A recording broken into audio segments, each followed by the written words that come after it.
Como eu não tenho a altura do meu gênero, preciso subir no banquinho. Bom dia a todos. Que a paz de Jesus, nosso tema de hoje, nos envolva a todos. Parabéns pelo Dia dos Pais. Não só os pais propriamente ditos, né? Hoje eu vou dar o troco para o meu cunhado, porque no Dia das Mães ele sempre diz assim: ah, mas os pais também merecem parabéns, porque se não fossem os pais, não tinha as mães. Então hoje eu dou o troco. Se não fossem as mães, não tinha os pais. Mas na realidade estão de parabéns todos aqueles que tomam a responsabilidade da educação de uma criança, de um espírito que começa a sua encarnação e que tem toda essa trajetória dentro desse nosso planeta que não é fácil. Sejamos pais ou mães ou avós, ou tios ou educadores, todos nós estamos de parabéns e pedimos a Jesus que abençoe o nosso esforço. Porque filho é uma coisa muito importante, né? Eu sempre digo assim, que eventualmente pode acontecer a figura do ex-marido, ex-mulher, ex-sogra. Agora, ex-filho, essa figura não existe, né? O ex-filho no mundo é para todo sempre. Haja vista a preocupação de Gúbio, no livro Libertação de André Luiz, em colaborar com Matilde, que estava tendo todo o projeto para resgatar o seu filho, Gregório. Então, ela havia sido mãe de Gregório e ele havia sido pai de Margarida. Então, motivados por esse amor parental, que eles se dedicaram a essa tarefa tão nobre, que está toda escrita no livro Libertação. Mas hoje nós vamos falar de Jesus, o médico fundamental, porque eu sempre me perguntava por que, de modo geral, nós temos essa figura de Jesus como sendo o nosso Salvador, né? Jesus existe ali para a gente dizer: ah, Jesus, de repente ele vem e vai me pegar no colo e vai me levar para os parados celestiais. Então é uma coisa muito difícil essa figura que nós cultivamos de Jesus como Salvador. Eu fiz um estudo sobre isso e eu trago para vocês no dia de hoje. O nome Jesus, que consta do nosso primeiro, ele resulta de uma adaptação para a nossa língua da palavra Jesus do latim e da palavra Jesus do grego. E também de uma palavra similar do aramaico, que eu não vou me atrever a pronunciar, porque eu não tenho a menor ideia de como eu faria isso de maneira adequada, né? Precisaria estar aqui no olho do Dutra. Mas a história de Jesus começa assim, segundo os historiadores. Os primeiros padres da igreja, os que começaram a levantar a trajetória histórica de Jesus, compararam a figura de Salvador de Jesus com a figura de Salvador de Josué. Josué, nos textos bíblicos, é também chamado de Oséias. E se vocês se lembram, quando o povo hebreu ele foi durante 40 anos atravessando todo o deserto, depois atravessando o Rio Jordão para chegar à terra prometida de Canaã, Moisés, que era o condutor, ele morreu no meio do caminho. E depois o texto bíblico põe a responsabilidade de conduzir o povo, de continuar a ser líder do povo, a Josué. Josué então passou a ser o líder, não só espiritual, mas administrativo, jurídico e político. Então, ele é que conduziu o povo para atravessar o Rio Jordão e chegar a Canaã, né? Então, Jesus, os primeiros padres da igreja interpretaram que Jesus, como ele havia conduzido o novo povo de Israel através das águas do batismo, porque o próprio Jesus havia sido batizado por João Batista através das águas, eles compararam essa travessia da água do Rio Jordão feita por Josué e essa travessia das águas do batismo a que Jesus se propunha como sendo um mecanismo de salvação. Então, essa figura do Salvador, ela acabou sendo uma forte característica da tradição judaica.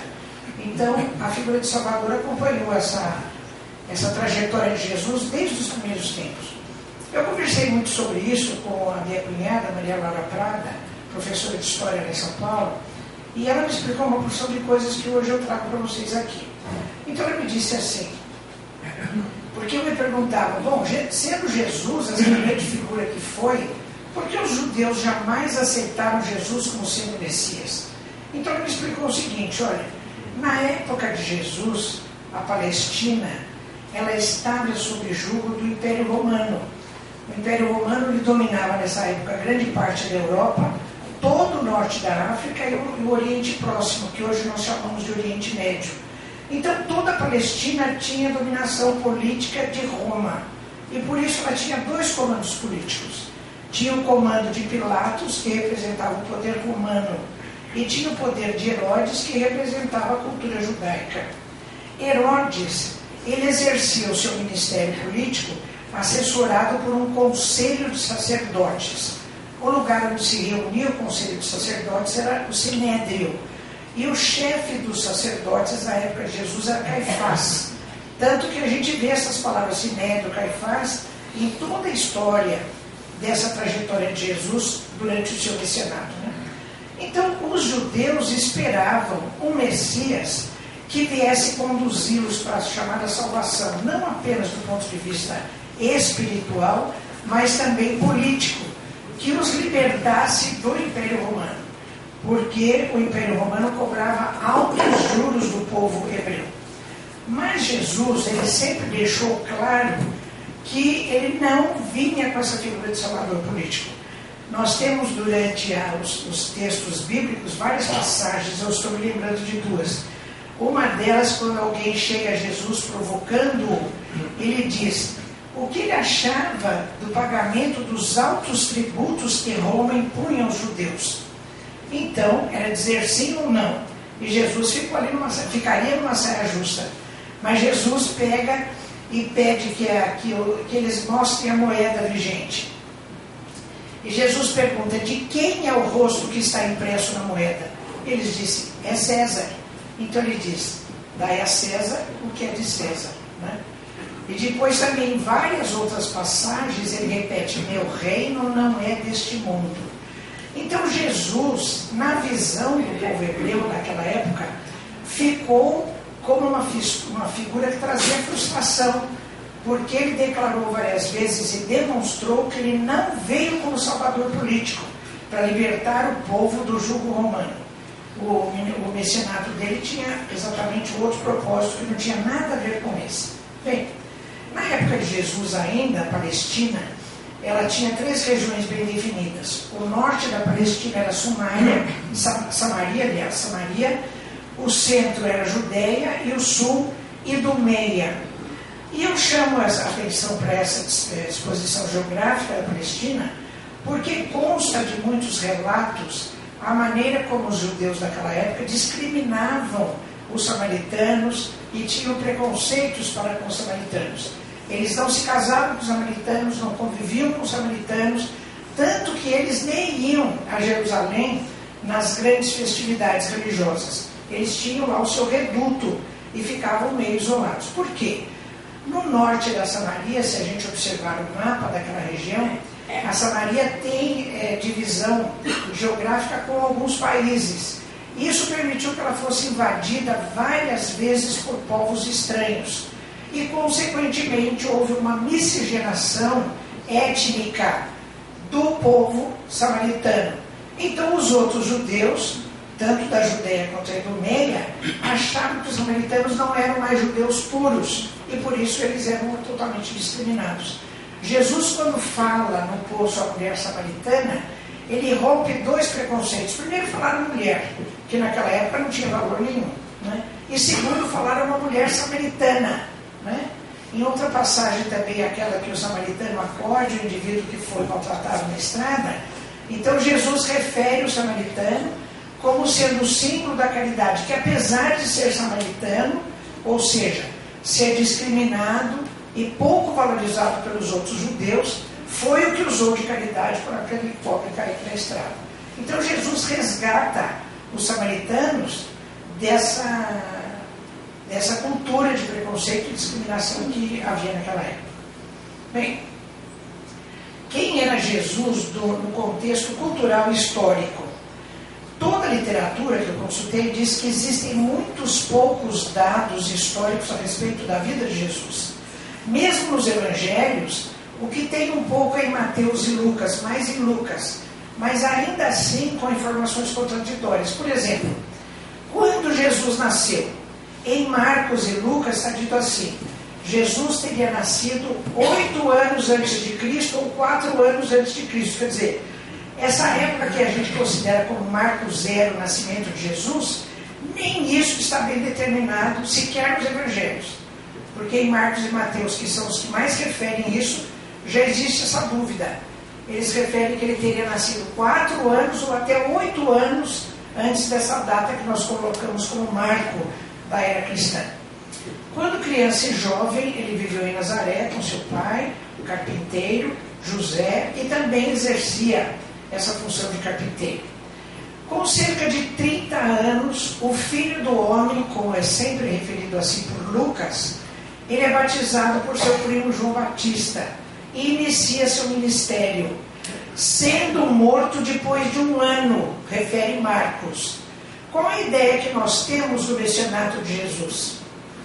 3 anos, né? Que a gente já acha muito pouco, pois Marcos refere que ele foi morto depois de 1 ano.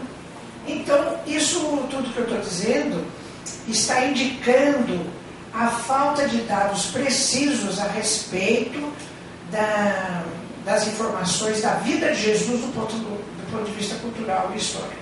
Que é o que menos interessa, né? Porque o que interessa de Jesus é mesmo o seu ensino moral. Bem, quem era Jesus no conceito espiritual? Isso sim nos interessa. Vamos aos livros da codificação espírita, especificamente a Gênese de Kardec, capítulo 15. Na Gênese, capítulo 15, existe um texto muito bonito que fala toda a característica de Jesus do ponto de vista desse conceito espiritual que nós estamos abordando.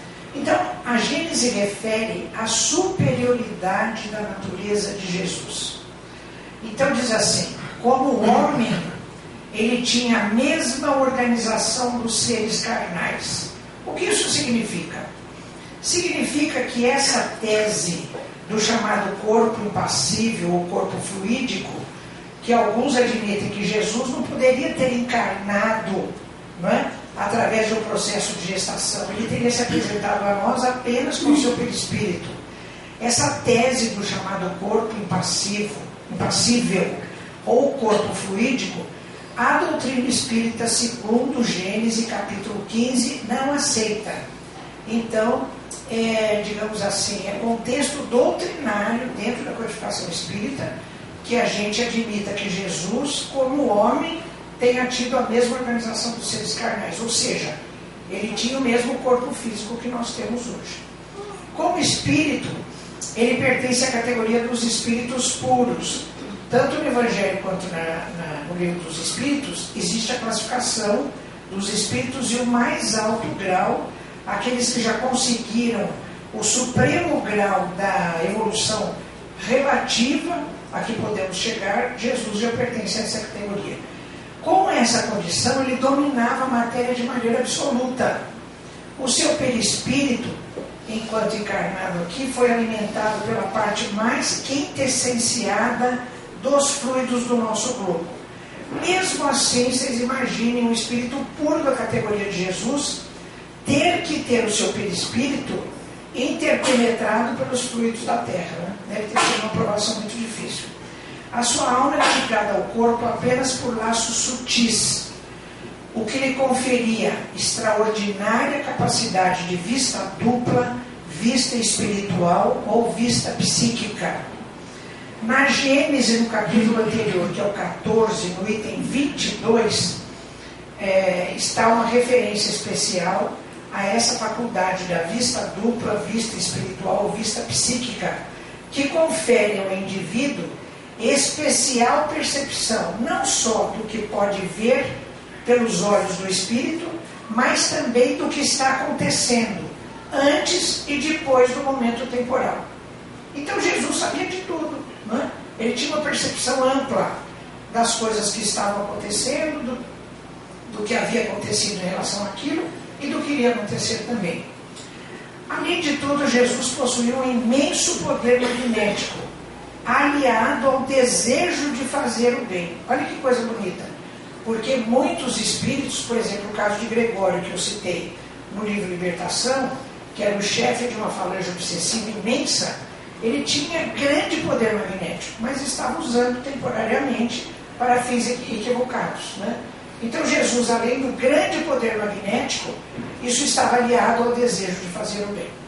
Outra coisa que esse capítulo da Gênesis, capítulo 15, refere é se Jesus era médium. Então, os espíritos que assessoraram Kardec fazem um comentário: médium de quem?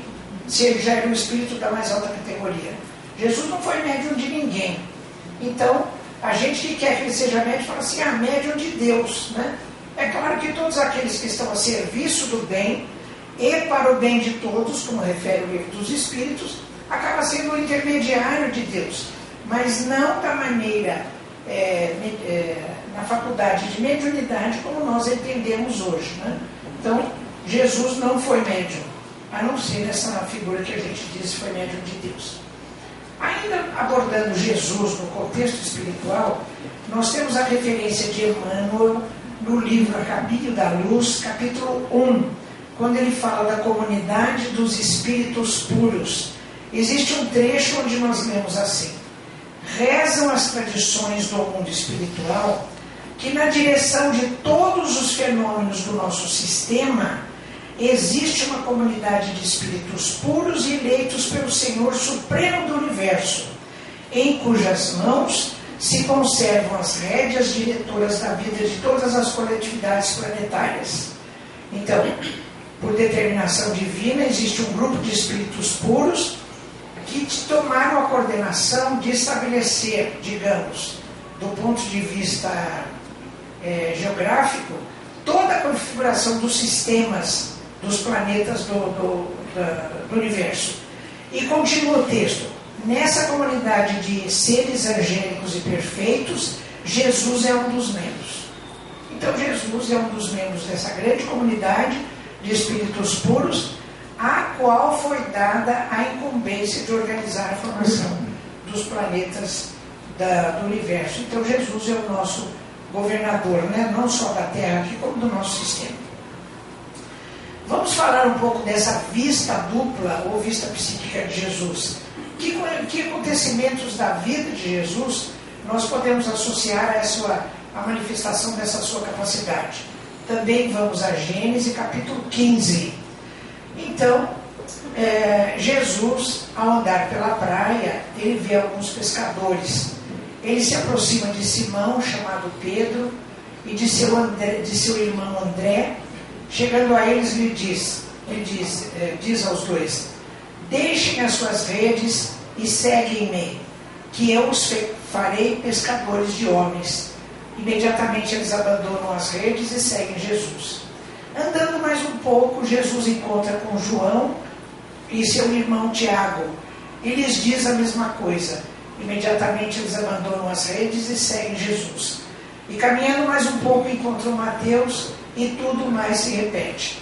Então, o texto da Gênesis capítulo 15 refere que Jesus sabia, entre aspas, que aqueles indivíduos estavam já comprometidos encarnatoriamente com o seu mecenato. Por isso ele chega a eles, convida, e eles imediatamente largam as redes e seguem Jesus, né? Então ele não ficou convida, um vai, outro não vai, ele já foi direto naqueles, porque ele sabia que eles eram os espíritos previamente determinados para a tarefa. Outra coisa também, outro relato que refere o exercício dessa faculdade de vista dupla de Jesus. Certa feita, ao entrar em Jerusalém, perto do Monte das Oliveiras, Jesus para e envia 2 dos seus discípulos que o acompanhavam para entrarem na cidade, e diz assim: ide a esta cidade, e lá chegando, encontrareis uma jumenta amarrada e seu jumentinho. Desamarrai-a e trazei-mos. Então Jesus não estava vendo a jumenta, nem o seu jumentinho amarrado a ela, mas pela vista dupla ele sabia, enxergava longe, então pediu que trouxessem a jumenta e o jumentinho a ele. Vocês se lembram da passagem da pesca milagrosa, que os discípulos que eram pescadores estavam no alto mar e não via pesca nenhuma, até que Jesus se dirige a Simão e diz: avançai para as águas fundas e lançai vossas redes para pescar. E diz o texto que foram tantos peixes que eles colheram que as redes começaram a se romper, mas conseguiram trazer os peixes para dentro do barco, que quase naufragou pelo excesso de peso, pela grande carga de peixes que conseguiam pescar. A traição de Judas, antes que acontecesse, Jesus disse: aquele que deve me trair está por perto. E Pedro, a negação de Pedro, né? Quando Pedro, então, naquela passagem que ele nega Jesus 3 vezes, muito antes disso, Jesus também diz a Pedro: antes do galo cantar, Pedro, me negarás 3 vezes. Quer dizer, ele sabia de tudo, né? E mesmo sabendo de tudo, ele veio aqui, nesse messianato, nos deixar esse exemplo de lições evangélicas que nós estamos tentando seguir, né? Bom, vamos falar agora de alguns acontecimentos que mostram o exercício dessa dupla vista de Jesus associado ao seu magnetismo. Também na Gênesis capítulo 15. A volta dos mortos, entre aspas. Porque esses todos mortos que são relatados nos textos bíblicos, na realidade eles estavam em estado de catalepsia ou de letargia, que são estados de metabolismo tão baixo que, mesmo você querendo acessar o pulso cardíaco ou a temperatura, você acaba diagnosticando que o indivíduo está morto, né? Porque as funções estão tão em nível tão basal que não caracteriza a vida como nós estamos acostumados a caracterizar.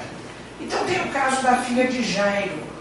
Jairo era uma alta figura da sinagoga, e mesmo assim, orgulhoso da sua função na sinagoga, desesperado com a filha de 12 anos que estava à morte, ele corre ao encontro de Jesus, se ajoelha aos pés de Jesus e pede que Jesus vá à sua casa salvar a sua filha. Nisso que ele está tendo essa atitude para com Jesus, chegam seus amigos dizendo que a filha acabara de morrer. Ele se desespera mais ainda e Jesus o acompanha até a casa. E lá chegando, Jesus disse: não, essa menina não está morta, ela está apenas adormecida. Então ele chega à frente da mocinha e diz: Talita cumi, que na língua hebraica da ocasião queria dizer: minha filha, levanta-te que eu te ordeno, e anda. E ela se senta, se levanta, para a alegria de todos, e volta às características da vida como nós estamos acostumados a vê-la. Outro relato que demonstra o exercício da capacidade da dupla vista e do magnetismo de Jesus é o caso do filho da viúva de Naim. Antes de ler esse texto, eu achava que Naim era o marido da viúva, né, que tinha morrido. Não é. Naim é o nome de uma cidade. Porque o texto diz assim: Jesus, entrando na cidade de Naim, entrando em Naim, vinha vindo um enterro e trazia um jovem que julgava o morto para ser enterrado. A sua mãe em desespero ao lado, chorando. Jesus se apieda da mãe, chega perto do caixão, e quando ele chega, pelo seu magnetismo, pela sua dupla vista, ele percebe que o jovem não está morto. E ele diz: esse moço não está morto. E se dirige ao moço e diz: eu te ordeno, levanta e anda. E o moço, então, imagina com a autoridade moral de Jesus, o que ele faz? Ele senta, levanta e sai do caixão e anda, né? Então é outro fato que demonstra a capacidade de exercício da dupla vista e de magnetismo de Jesus. E o caso mais famoso é o de Lázaro, né? Então, dizem que Lázaro já estava morto há 4 dias, inclusive no sepulcro já cheirava mal. Vocês imaginam um indivíduo naquele calor, em estado catalético, e ele devia ter as lesões que tinha, de lepra e tudo. De repente, eles enfaixavam o indivíduo, né, várias vezes, e punham numa gruta, não era enterrado como a gente faz agora. Numa gruta com uma pedra, pelo que a imagem não está passando, eu ia mostrar para vocês. Então, quem passava por ali, é claro que sentia um cheiro. Então, Jesus também chega, ele costumava visitar a casa de Lázaro, Marta e Maria, suas irmãs, e ele também chama Lázaro e ordena que Lázaro se levante e ande, e isso acontece. Então, essa chamada volta aos mortos, entre aspas, são passagens, existem várias, que acabam nos indicando como Jesus exercia essa sua capacidade de vista psíquica, dupla vista e de associada ao seu magnetismo. Bom, vamos agora ver que acontecimentos da vida de Jesus, alguns, nós temos para associar o exercício do magnetismo com a autoridade moral de Jesus. Vamos ao caso dos possessos ou obsediados, também na Gênesis capítulo 15. Então tem alguns casos, por exemplo, o possesso de Cafarnaum. Então Jesus está na sinagoga e vem um indivíduo possuído por um espírito imundo, olha a linguagem daquela época, né? Então, por um obsessor, ele começa a provocar Jesus, e a gritar e a provocar Jesus, e Jesus sabia o que estava acontecendo, então simplesmente ele diz: cala-te e sai desse homem, eu te ordeno. Imagina se um de nós chega para alguém e fala isso, e o Espírito fala: dá licença, vai cuidar da sua vida, né? Mas Jesus, com a autoridade moral que ele tinha, ele chegava e dizia: cala-te e sai desse homem. O Espírito calava, saía bem quietinho, desculpa, né? E ia embora. Bom, outro caso, o mudo possesso do demônio. Esse caso é muito bonito porque tem toda uma narrativa. Então, existe um moço que durante muitos anos ele se mostra surdo e mudo, e às vezes se atirava ao fogo, às vezes se atirava à água, durante muitos anos, e o pai, desesperado, nunca conseguiu curá-lo. Quando ele sabe de Jesus, ele vai aos discípulos de Jesus, pedem que curem o rapaz, mas os discípulos não o puderam curar. Então o pai chega a Jesus, consegue chegar a Jesus e diz: os seus discípulos não o puderam curar, mas por favor, por misericórdia, cure o meu filho. Então Jesus lhe diz: se podes crer, falou para o pai, tudo é possível àquele que crê. E o pai, gritando, lhe diz em lágrimas: Senhor, eu creio, cura o meu filho. Então Jesus diz ao espírito: espírito surdo e mudo, sai desse menino, eu te ordeno, e não entres mais aí. Então o espírito, o que ele fez? Saiu, né? Saiu entre aspas, porque a gente sabe que esse processo não é de entrar e sair, é de um acoplamento fluídico, né? Então, passado esse episódio, os discípulos que não puderam curar o rapaz, muito desenchavidos, vêm a Jesus e falam: mestre, nós te acompanhamos, nós temos boa vontade, por que nós não o pudemos curar? E Jesus lhes responde: porque essa espécie de demônios não pode ser expulsa senão por meio da oração e do jejum. Então, oração é a ligação com planos mais altos. E jejum não é o jejum alimentar do corpo físico, é o jejum de todas as coisas que contrariam a lei de Deus, né? A maledicência, a violência, enfim, tudo aquilo que a gente já sabe. Então Jesus tinha a natureza espiritual e a moral compatíveis para enfrentar aquele tipo de espírito que subjugava o rapaz há muitos anos. Então tudo isso demonstra o exercício da dupla vista de Jesus, do seu magnetismo e também da sua autoridade moral. Bom, então depois de tudo isso que nós estamos vendo de Jesus, que figura nós podemos fixar na nossa memória e cultuar como sendo a verdadeira realidade de Jesus? Será que aquela figura de Salvador que nós herdamos na nossa tradição hebraica cristã, né? Então Jesus é o Salvador, o Messias vai nos salvar e tudo isso? Por exemplo, até hoje em todas as seitas cristãs, em todas as opções de cultos cristãos, nós temos a figura de Jesus pregado na cruz, de braços abertos, com a coroa de espinhos, sangrando, né? Transpirando e sangrando. E a figura que eu tinha aqui para mostrar para vocês está escrito assim: ele foi crucificado, foi por você. Então é assim, em vários textos bíblicos existe a figura do cordeiro, né? Jesus teria sido o cordeiro que foi sacrificado para a salvação, a nossa salvação da humanidade. Assim como no Levítico, que é o terceiro livro do Velho Testamento, se você chegar em casa e olhar o Levítico, todo esse livro ele é dedicado a regras, normas dos sacrifícios e holocaustos que as pessoas deveriam fazer para se livrar dos seus pecadinhos, pecados médios e grandes pecados. Então, pecadinhos você sacrificava umas pombas, pecados médios carneiros e pecados mais graves você tinha que sacrificar novilhos inteiros, ou seja, não castrados, né? E espargir o sangue nos altares.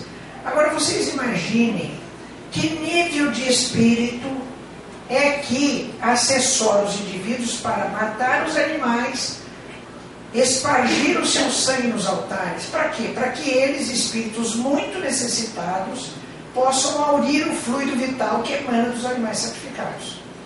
A obra de André Luiz refere várias vezes que nos matadouros, hoje em dia, em que são sacrificados animais para nos alimentares, espíritos de baixa condição evolutiva se amontoam nos matadouros para aurir o fluido que emana dos animais ao serem sacrificados.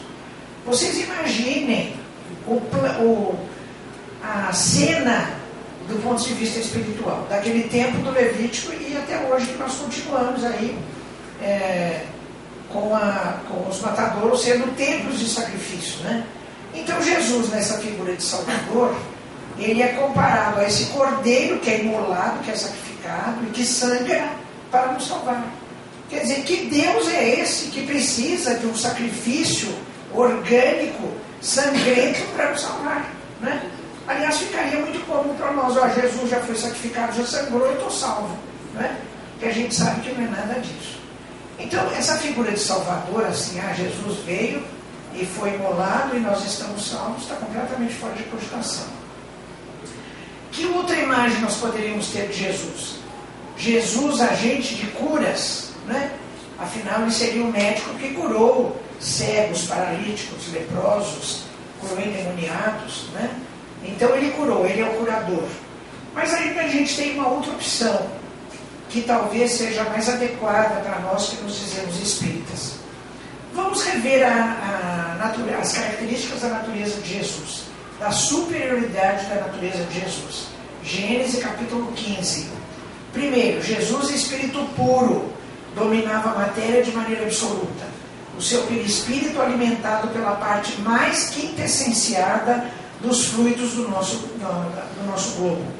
A sua alma ligada ao corpo apenas por laços sutis, o que lhe confere essa capacidade de vista dupla.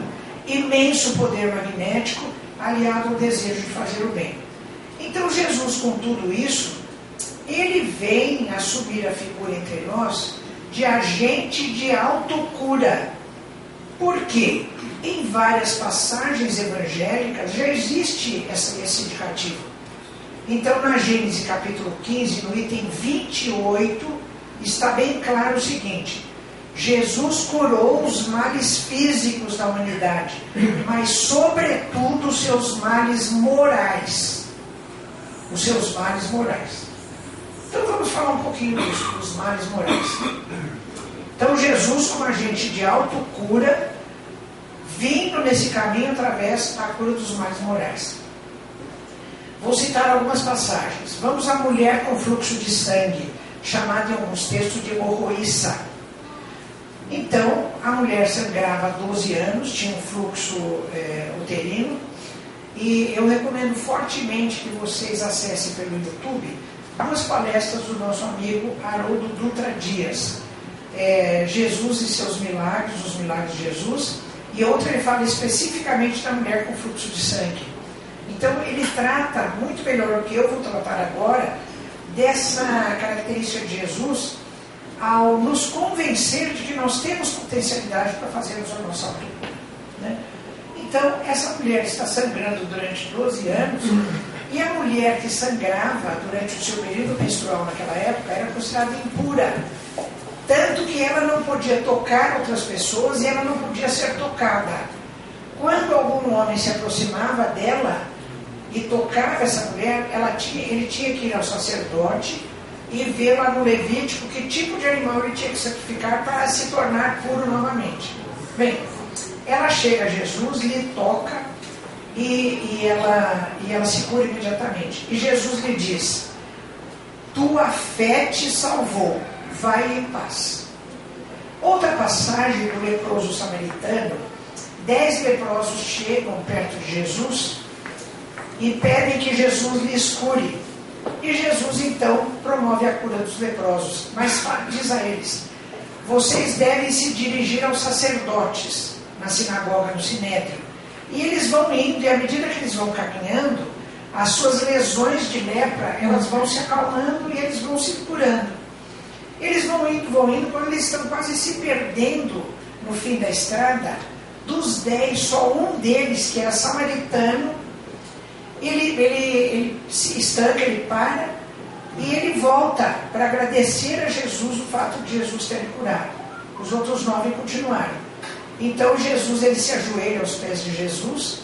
Jesus toma sua mão, levanta o samaritano e lhe diz: ide, vossa fé vos salvou. E tem muitos outros casos, eu vou lembrar só mais de um. O paralítico da piscina. A piscina naquela época não é essa piscina que a gente está acostumado a ter aqui, né, nos clubes e nas nossas casas.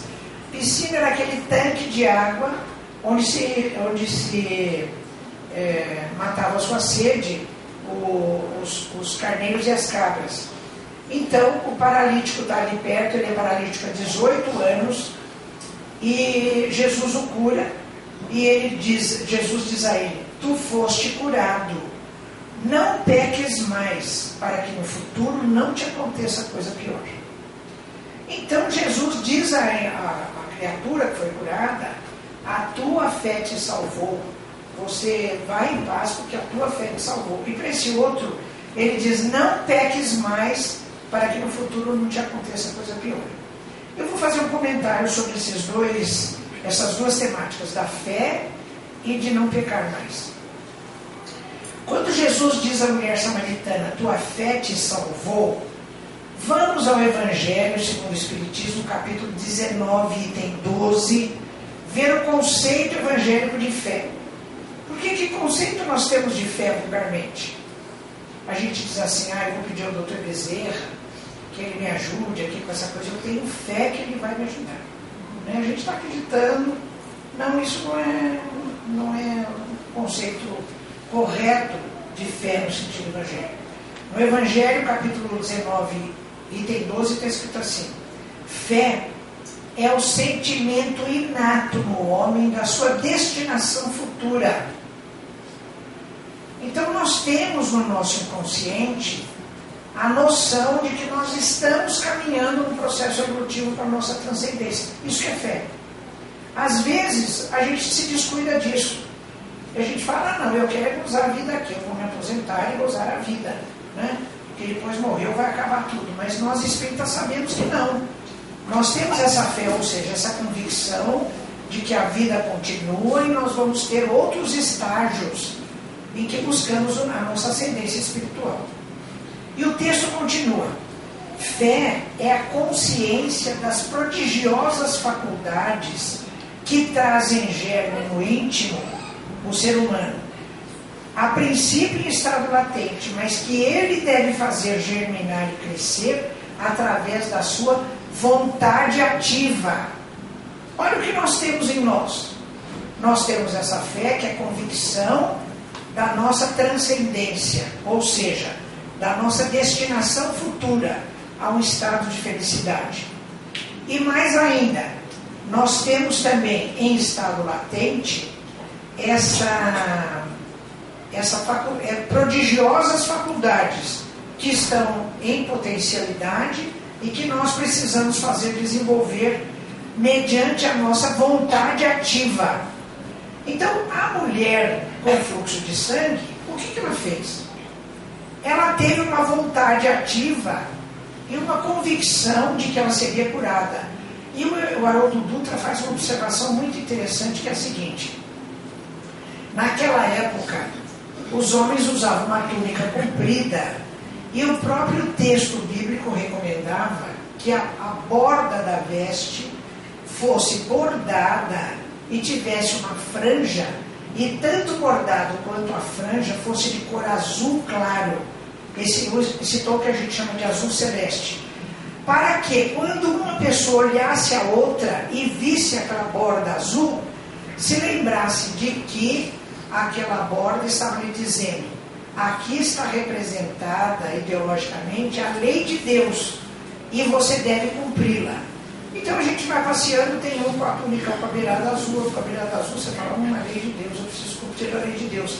Era um lembrete para que um avisasse ao outro de que o cumprimento da lei de Deus era necessário. Quando a mulher hemorroísa toca Jesus, a veste de Jesus, em que lugar da veste de Jesus ela toca a veste? Exatamente nessa barra, nesse lugar da franja e do bordado azul. Então, na simbologia, o Haroldo Dutra diz o seguinte: ela já estava demonstrando que ela, ao tocar aquele lugar que representava a lei divina, ela já estava em harmonia com a lei. E pela vontade ativa, ela mostrou a Jesus: eu mereço ser curada porque eu já estou em harmonia com a lei de Deus. Por isso ela foi curada. Então Jesus lhe diz: a tua fé te salvou. Ela cessou com vontade própria a sua harmonização com a lei. Por isso que ela foi autocurada. E ao ser tocado, Jesus, no meio daquela multidão, ele diz aos discípulos: quem me tocou? Porque eu senti sair de mim uma virtude. Então Jesus sentiu no contato dessa mulher com a borda da sua veste, ele sentiu uma harmonização da proposta dela de elevação espiritual com as virtudes que ele tem, né? Então o Haroldo diz assim, que toda vez que nós nos harmonizamos com a lei de Deus, nós recebemos uma virtude que já está dentro de nós, mas que nós, pela nossa vontade ativa, nós conseguimos fazer passar do estado latente para o estado de representação fenomenal, né? Isso é muito bonito. Então a fé, no sentido do Evangelho segundo o Espiritismo, ela tem as seguintes características. Primeiro, convicção do nosso destino, que é a transcendência em busca da felicidade. Segundo, vontade ativa para mudar. Terceiro, certeza de que essa vontade pode ser satisfeita. E quarto, felicidade como sendo o estado de harmonização do indivíduo, do seu psiquismo com a lei divina. Talvez por isso Emmanuel tenha dito, tenha feito o conceito de saúde, né? Diz Emmanuel: saúde é a perfeita harmonia da alma. Porque quando estamos bem com a nossa alma, estamos harmonizados com a lei divina, nós estamos curados dos nossos males morais e, consequentemente, dos nossos males físicos, né? Porque a maior parte dos nossos males físicos, eles são consequência dos nossos desregramentos em relação à lei de Deus. Bom, hoje em dia já existem trabalhos na ciência, eu vou citar a doutora Kate Siperti, através dos livros Moléculas da Emoção e Interação Mente-Corpo-Espírito. Vou citar o Dr. Bruce Lipton, o livro A Biologia da Crença, em que eles já dizem, com argumentos científicos, de que maneira os nossos estados de mente influenciam o nosso corpo, determinando neles saúde ou doença. Bom, então André Luiz também em Evolução em Dois Mundos, capítulo 7, ele diz: o homem pode, através dos bióforos ou unidades de força psicossomática que atuam no citoplasma, projetar sobre as células e, consequentemente, sobre o corpo os estados da mente. Então, eu estou terminando e vou dizer para vocês essa passagem de Jesus, quando ele está à frente àquela mulher que foi acusada de adultério. Ele vai à mulher, está na Gênesis capítulo 15, tem 28. Então, depois que todos vão-se embora e a mulher está ainda ajoelhada no chão, caída no chão, ele levanta a mulher e ele diz a ela: ninguém te condenou? Diz ela: não, Senhor, ninguém me condenou. Então Jesus lhe diz: nem eu também te condeno, vai e de agora em diante não peques mais. Então esse é outro contexto, né? Porque eu falei da fé, da mulher hemorroísa, daquele do obsidiário de Cafarnaum, mas agora eu estou falando dos males morais. Então ele fala à mulher acusada de adultério: vai e de agora em diante não peques mais. Como ele diz lá para o outro: não peques mais para que no futuro não te aconteça coisa pior. Então ele foca o exercício dos bens morais e não dos males morais, né? Bom, deixa eu ver como é que eu vou terminar aqui para vocês. Quando a gente fala em moral, a gente começa a perguntar a que moral Jesus estava se referindo. Quem responde essa nossa pergunta é o Livro dos Espíritos, questão 629. Kardec pergunta aos espíritos: que definição se pode dar à moral?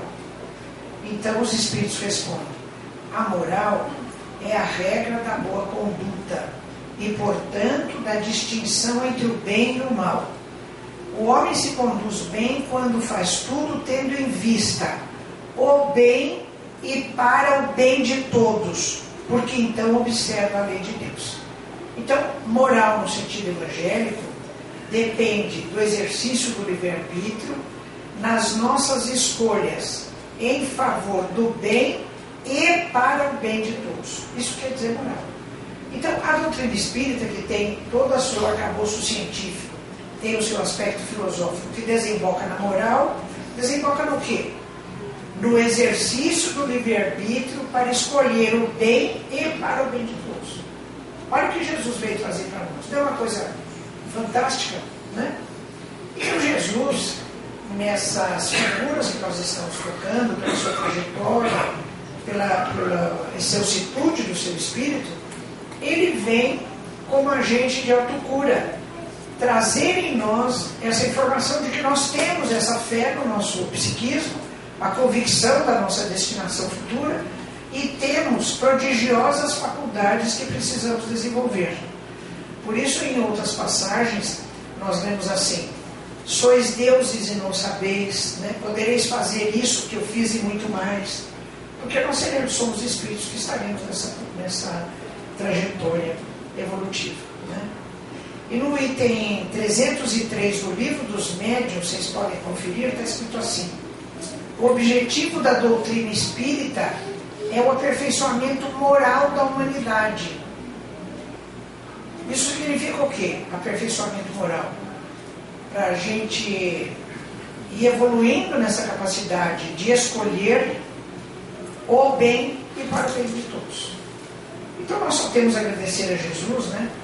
Essa figura fantástica que veio até nós, trazendo todo esse exemplo de caridade, de humildade, contra o egoísmo e o orgulho, porque é através disso que nós vamos perseguir a nossa trajetória evolutiva.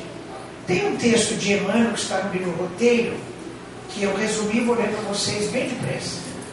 Emmanuel diz assim: partindo dos elos que o prendem à estreita família do mundo, o homem que desperta para a grandeza da criação deambula na terra à maneira do viajante incompreendido e desajustado, peregrino sem pátria e sem lar, a sentir-se grão infinitesimal de poeira nos domínios celestiais. Nesse homem, porém, alarga-se a acústica da alma, e embora os sofrimentos que o afligem, é sobre ele que as inteligências superiores estão edificando os fundamentos espirituais da nova humanidade. Quem é esse homem que se refere, Emmanuel? Somos todos nós. Sou eu, é o Marcelo, é você, é o Lucas lá atrás, é todo mundo, né? Então, apesar da nossa condição evolutiva ainda, que aspira a outros padrões, apesar dos nossos sofrimentos, apesar de tudo, é com eles, é conosco que o plano espiritual conta para produzir os alicerces da nova humanidade, né? Então Jesus conta conosco. Eu acho que nós não podemos decepcioná-lo, né? Depois de tudo que ele fez por nós, vamos fazer alguma coisa por ele e por nós também. Pessoal, muito obrigado, viu? Bom dia a todos.